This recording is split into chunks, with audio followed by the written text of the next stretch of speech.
Зя сайн уу манайхаа та эдтэй өнөөдөр бас нэгэн цоо шин сэдв болох аура буюу одоо хүний энерги, хүний гэрлэн бүрхүүл гэж яг юу вэ гэдэг сэдвээр цоо шин хичээлийг орох гэж байна. Тэгээд тэр хичээлийнхаа танилцуулгыг хийж байна. За ер нь бол хүн болгон нэг тийм аура гэхэр мэдээд идэг. Тэгээ яг ийм гүнзгий ойлголттой юм гэхээр бас байхгүй тий.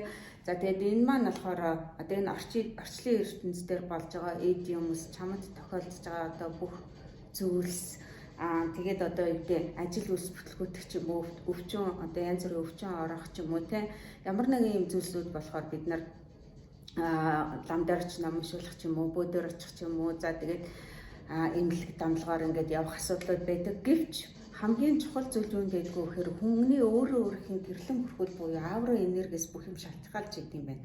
За тэгэхээр энэ өөрийнхөө одоо энэ хүн болгоны одоо энэ гараа юм алдалцсан хэмжээний юм дайны хэмжээтэй за ингээ хүн болгоныг ингээд энергийн бүрхүүл гэж байдаг.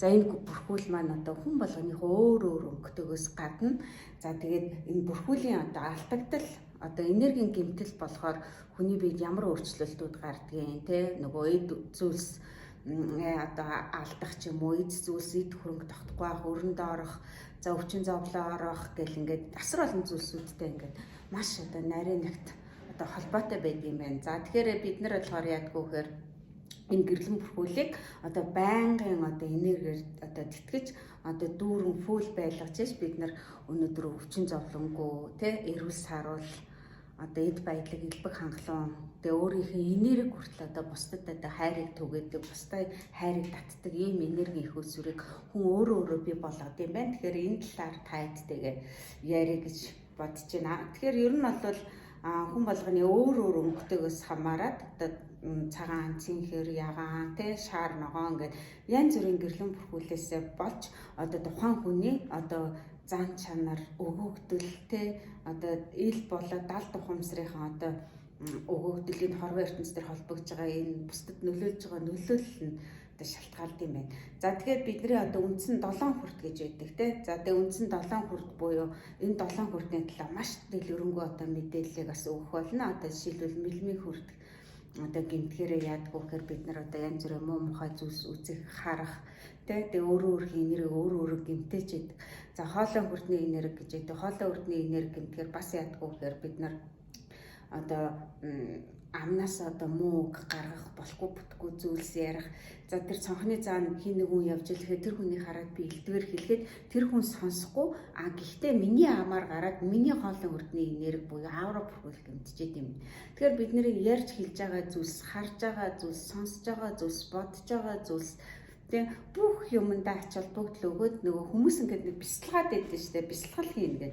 Бясалгал болохоор яадгүй гэхээр яг ингээд төвлөрөөд тэр сайхан зүйлсүүдийг бодож өөрөөргөө бэлтгэж ингээд тухайн цаг одоо моментод одоо өөрийгөө бясалгаж байгаа. Тэгвэл бид нар энэ хичээлийг үзснээрээ ер нь амьдралын хэм маяга тэр чигээр нь бясалгал болгох боломжтой байгаа байхгүй. Чиний ярьж байгаа үг, харж байгаа зүйлс, сонсож байгаа зүйлс, бусдад зөвлөж байгаа тий сансар титэм хүрт буюу одоо толгойн дээд зэсгээс төв өрөөний зайтай.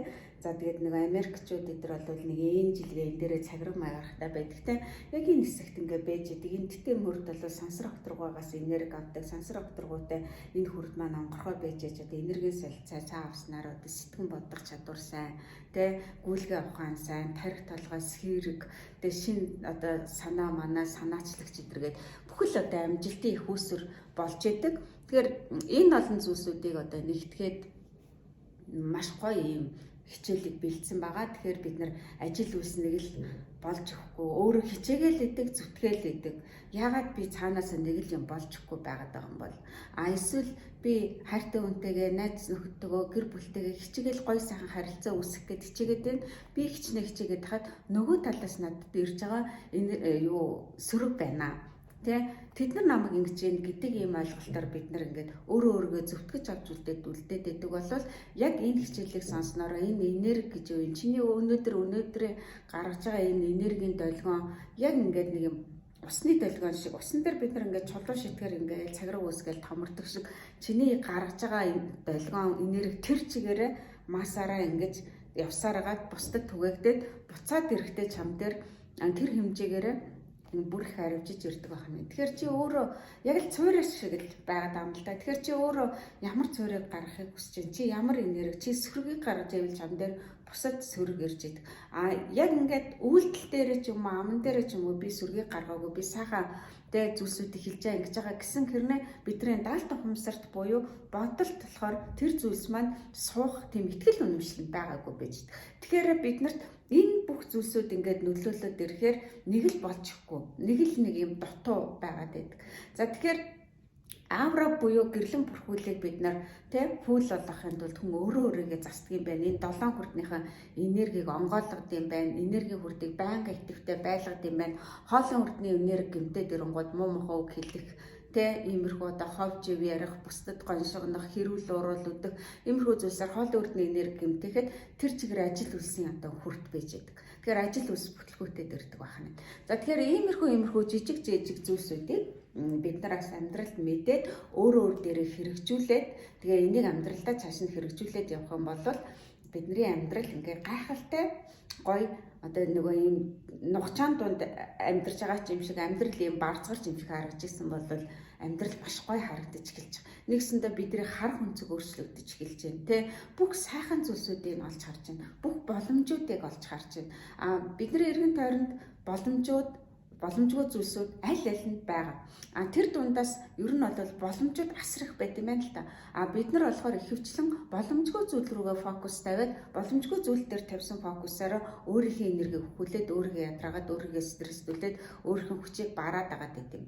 Тэгэхээр яг энэ зүйлсүүдийг өөрсдөө мэдчихээд ингээд энэ доторх сэтгэлгээ буюу сэтгэлгээний тохиргоогоо өөрчилчих юм бол биднэрт одоо амьдралыг гайхалтай болгох боломж байгаа тийм ээ. За тэгээд ийм 7 хүртний энергийн талаар бүгдэн дээр нь дэлгэрэнгүй мэдээллийг өгчих нь байна.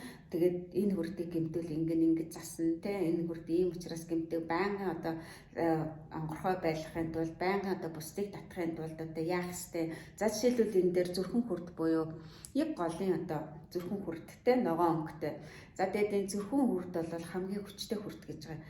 Энэ зүрхэн хүрт өөрөө нэгтгэхэд дээд доод 3 хүртийг хүчээр нээдэг буюу тийм хамгийн хүчтэй хүрт. За тэгэхээр зүрхэн хүртийг бид нар яаж нээх ёстой? Зүрхэн хүрт хаагдсан хүмүүс ямар гэдгийг гэхээр энэ жишээн дээрээс одоо хальтгын хүрдэн дээр яриа л та хичээл дээр бол дэлгэрэнгүй ярьж байгаа. Тэгэхээр зүрхэн хүрт хаагдаад ирэхээр нөө бусдыг гих сэтгэлгүй, бусдад нэг сэтгэл гаргаж чаддаггүй, жоох амин хувиа хичээсэн. За бүр хүнд гэмтрээд ирэх юм, бүр ингээ хүндрээд ирэх юм бол одоо харгислал, одоо хүн амны хэрэг ч юм уу юмрх асар одоо амар амжигтай зүйлсүүд болдог байгаа. За тэгэхээр зүрхэн хүртийг нээх нь маш чухал байгаад энэ хорвоо ертөнцийн дээр амьдрах хамгийн чухал юм хайр юм байна. За тэгэхээр хайртай шүү гэж хүн болгоныг хараад хилээд чадахгүй дэрэгдэг хүмүүсээсээ бид нэр эхэлнэ. Үнэхээр хүүхдээ хараад тэрврээд хайртай чин сэтгэлээсээ ингээд бид нар тэрвэрснэ. Яа чинь хайртай шүү гэдэг үгийг бид нар хэлдэг үү те хайртай гэхдээ гаргаж хэлдэггүй тэгэж гоё тэрвэрж тэр энергийг ялгаруулдаггүй нөхөртөөгөө их нэртэйгээ ээжтэйгээ аавтайгаа. Тэгэхээр энэ зүйлсүүдийг дэрэгдэг хүмүүсээс авахлаад хийгээд эхлэхээр бидний зүрхэн хүртний энерги нэгдэг тэр хүссэн үсээгүй чи хүн болгоны хараад хайрдаг үгээл хайрламар санагдал тий өөрөө ч өргөдөг хүн хүртэл харахаар хөөрхөн харагдал хайр үрмээр харагдал тэгээд чи бусдыг хайрлаад бусдыг тийм зөөлөн сэтгэл гаргаад зөөлөн харц шитлээд ирэхээр бусад эргээд чам руу яг тийм одоо энергийн давлгааг үүсгэдэг буюу бусад чам хайрлаад тэгэл тэгэхээр амьдралын гол утга учир ерөөсөө эндээс эхэлдэг юм байна. За тэгээд эхнэр нөхөр хоёрын хоорондын харилцаа буюу гэр бүлийн харилцааны хүрт гэж байна те ингээл орлого мөнгөний хүрт гэж байна, ажил үйлсийн хүрт гэж байна. За энэ одоо дэлхий дээр одоо Батсуур одоо ноён нуруу те амьдралын Батсуур ноён нурууны хүрт гэж байна. Энэ бүх зүйлсүүдийг мэдээд өөрсдөө энэ хүртнийхээ идэвхжлийг өөрсдөө хийгээд өөрсдөө энийг засаад явах юм бол маш боломжтой байдаг юм байна. За тэгээ энэ дээр болохоор нэмж бас нэг хэлэхэд хүн өөрөө одоо ихтлхий дээрээ хүн өөрөө байгалийн амьтан. Тэгэхээр бид нар 5 мах бодоос одоо энерги нөхчөөд юм байна. За нэгдүгээрт одоо гал юм байна. Эртээр үеэсээ монголчууд бол ил одоо тулганд ингээд гал асааж те маш их энергийг авдаг байсан бол өнөөдөр одоо галт үлдэг айл ер нь ховорлцсон. За тэгээд лаг айгүй хэрэгэлдэг тий. Тэгэхээр лаг хэрэгэлдэггүй айлууч ч гэсэн баш үг байгаа. Тэгэхээр гал гэдэг бол одоо маш хүчтэй хүний энергийг засдаг аура бүрхүүлд одоо пульс гэлж өгдөг. Тэгэхээр энэ заслыгаас энэ сургалтаараас та идэд өөрөө өөрийгөө засчдаг юм аргыг нь заагаад өгнө. Тэгээд сарда 2 сарда 3 сарда өөрийнх нь заслыг хийчихэд яваад тахад энергийн алдагдaltaгүй байна гэдэг чи ямар нэгэн өвчин тусгүй, ямар нэг ажил үйлс нь бүтлгүүтгүй сайхан явах нь шүү дээ тийм. За тэгээд дараагийнх нь болохоор ус байгаа. Тэгэхээр одоо голын чимээ чаг зөөх, голтой ойр байх. За ялангуяа эртээр үеэс хатад чинь юм хөөстэй баанд одоо сүүнд хөвтөх чи ерөөсөө тэр чигээрээ энерги өгч идэг байгаа байхгүй. Тэгэхээр ус за гуравт нь болохоор шороо, газар шороо. Газар шорооноос хүн маш одоо бас том энергийг одоо таталцлыг бас энерги өгч идэг. За тэгэхээр одоо нэг эртээр үед ээж аав маань төрсэн газрынхаа шорон дээр очиж хөргөөнө гэж яриад идэгтэй. Тэр чинь бас яг л одоо оргуу биш байсан байгаа байхгүй.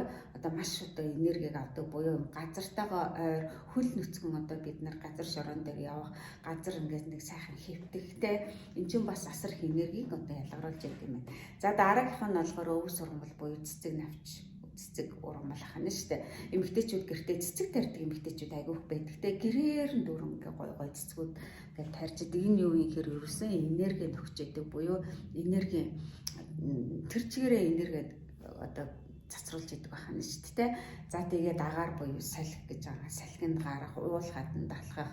Тэгээд бид нар ингээд цонхоо онгоолгоод нэг гэртээ юм агаарын солилцоо хийдэг. Ингээд энэ таван багбод хүний энергийг хамгийн одоо фул нөхчээдэг. За тэгэхээр энэ таваар одоо өөрсдийнхээ энергийг цэнгэлж авах хэрэгтэй гэдэг юм хүмүүс. Тэгээд яг энэ одоо ааврагийн сургалтаар гэрлэн бүрхүүлээ. Дээрэс нь гэмтүүл ямар одоо аюул байдгийг тэрийг яаж засах боломжтой те. За тэг хүний махан бие дэрхтнээс илүү сүнсэн бие гэдэг бол одоо хамгийн хүчтэй одоо байд юм байна л да. Тэгээд асар олон жишээнүүдийг би сонсч ирсэн. Одоо махан бие нь ингээд өвчнөд одоо баригдсан те. Одоо их ямар ч одоо юу гэдэг найдлагагүй болцсон тийм тохиолдолд одоо яг л нэг юм нөхөс тавиал ингээл төр зур босгоод имжлэл тэр хүнд нь ингэж байгаа. Хүний сүнсэн бие чинь болохоор хамгийн хүчтэй буюу сүнсэн биеийг одоо имжлээд буюу аврагийн фул олгочход махан бие өөрөө босгох юм хүч хүртэл байдаг гэж байгаа байхгүй. Тэгэхээр энийг бол бүр мэрэгжлийн одоо мундаг хүмүүс тэр байд юм бэлээ. Тэгээд маш олон одоо сонио хачин зүйлсүүд энэ хороо ертөнцийн дээр байна. Тэгээд бид нар одоо зөвхөн өөрийнх нь тойргоор биш те зүгээр л би ингэх ёстойсэн би хувь тавилангаараа би бурхны заасан замаар би ээжийнхэн аавынхын заасан замналаар явж байна биш би өөрөө энэ хорчлын ертөнцтэй холбогддог хүн өөрөө бурхан юм байна л та. Бурхан гэдэг чинь угаасаа гэгэрцэн хүн юм байл шүү дээ тийм ээ. Тэгэхээр би өөрөө өөрийгөө засах чадвартай. Би өөрөө өөрийгөө энэ хүчийг нэг чадвартай. Би энэ одоо бүх зүйлсийг өөрөө хүсэх юм бол удирдах чадвартай байд юм байна. Бүх хүн энэ чадвар байдаг. Харин энийг ойлгоод хэрэгжүүлж чадж гэнэ үү? Энэ хорвоо ертөнцийн дээр ирсэн маань бас учиртай байгаад байгаа байхгүй. Зүгээр нэг идэж ууж амтаад нэг өрөхөд гаргаад нэг хэдэн өрөө байр нэг машины араас хөөцөлж жаад нэг эд хөрөн карьерийн араас хөөцөлж жаад нэг амьдрал чигээрээ дуусах биш. Энэ хорвоо ертөнцийн дээр төрсэн маань учиртай. Энэ хорвоо ертөнцийн дээр төрсэн тэр одоо биеийг хэр үр бүтээлтэй өнгөрөөж ямар даалгавартай ирсэн тэр даалгавраа биелүүлж одоо тэр сүнсний үргийг гүйцэтгэнэ гэж яриад байдаг те. Тэгээд дараагийн төрөлтөө яг өдөргээд ингээд ер нь ингээд яг энэ одоо сегмент ер нь бол хаалттай байсан эртээр үеэс одоо мухар сүсэг гэдэг утгаараа хаацсан хааж яана гэдэг чинь нэгсэндээ бидний одоо нөгөө мэлмийн хүрд буюу энэ тархины нэгсэндээ блоклоод одоо мэлмийн хүрдийг нь хаачж байгаа. Тэр хүн өөрөө мэлмийн нүдэнийгээ тархины блокгаа задлаад өөрийнхөө мөн чанарыг мэдээд одоо бүр мундаг хүмүүс сүнс сэр хитэр гэж ярьдаг болсон билээ. Сүнсээ сэрээгээд тэ ингээд өөрийнхөө өгөгдлийг мэдээд энэ хорвоо ертөнцийн дээр хийж чадах бүх зүйлсүүдийг хийж чадах юм бол бид нар амьдралыг гайхалтай болгох боломжтой. Бид нар эргэн тойрныхон хүмүүсийн амьдралыг гайхалтай болгох боломжтой. Үр хүүхдийнхээ ирээдүг гайхалтай одоо өөрчлөх боломж одоо зөвхөн өөрсдийн бидний гарт байдаг байгаа даа. За тэгээд энэ хичээлээр хэдүүлээ дэглэрэнгөө уулзцай цөмөрөнд нь амжилт хүсье.